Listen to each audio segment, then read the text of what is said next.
Hey there, this is Sonny, just leaving the Castro home here in Goodyear.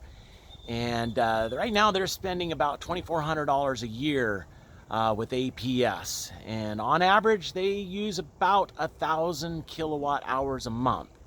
And we are going to take them solar, zero out of pocket, nothing due today. We'll install in about 5 to 6 weeks. A couple weeks later, be able to turn it on.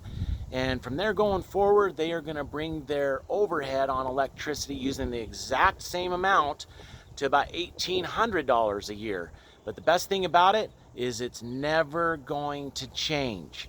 So as they forecast retirement, different things going on in their budget, they are not going to have surprises when it comes to electricity.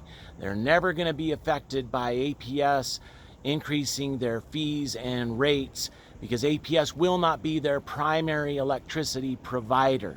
So they'll be the impact on them will be very minimal. So if you'd like to see what solar would do for you and your family, want to just see a proposal, the numbers, how the tax credits work, maybe how a lease works, how a purchase works, give me a call. Happy to go through everything with you.